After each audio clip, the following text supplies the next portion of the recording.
Para kita sa urgent measure nga request na to approve no ilang may ara nga 5 million na yung allocate ang province for magbakal sa mga basin no ibalaan mo damo ko mga balay or households dito sa probinsya sa Iloilo nga awa ay sa basin o kung balaan mo man no kung mamakot ka ganito mo ka muson ako na bisan diin lang no pero so yes we have an allocation 5 million which will serve for about more than 1,121 families in the province.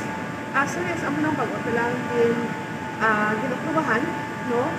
This will be a memorandum between the governor as well as all the other mayors, kag ang tanan ng kamanuanan, kag ang kabarangayan, kag ang atong benepisyaryo. So, yes, diri sa province of Iloilo, damo pa din, no? Damo pa din ang waay pa senior sanitary toilets.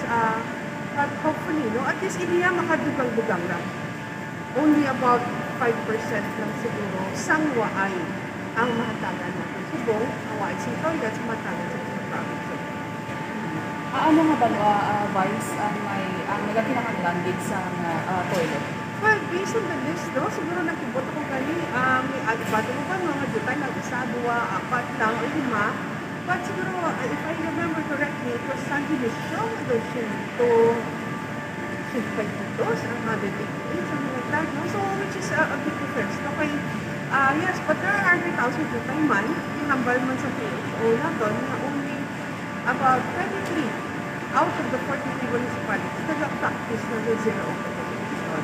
So, ginahindot naman ng ibang kabarangayan, kapintang iba ng barangay, no? Dapat siguro doon na doon, na may balay dali nga magpatindog, dapat may sikat din siya.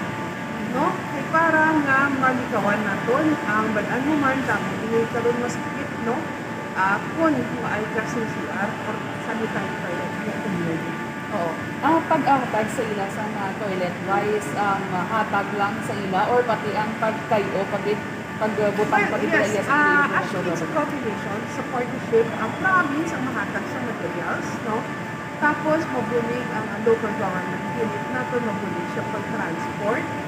Kung ano pa madugang nila ng materials, no, para sa section camp. Kung ang labor ya, it will be the responsibility of the house na, of the resident of the house. So, ila responsibility na dapat in 15 days, mahumanan nila. Kapag ano man, ibang tunatagan mo, a year after, balikan mo, ara mo yapon, dekorado na nila, ang basin nila, wala nila na ubra. So, iniya, maximum 15 days, kung hindi nila na ubra, ibalik kuwaon sa LGU, ginhatag naman sa iban na interesado ng ubra. Saan ang target na makahatag sa ila, Vice? Well, as we ask, no, siya as soon as possible. Kaya mapirmahan by in a week's time, siguro maamat-amat mapirma sa ibang mayor. So, hopefully, in 2 or 3 weeks, makatagal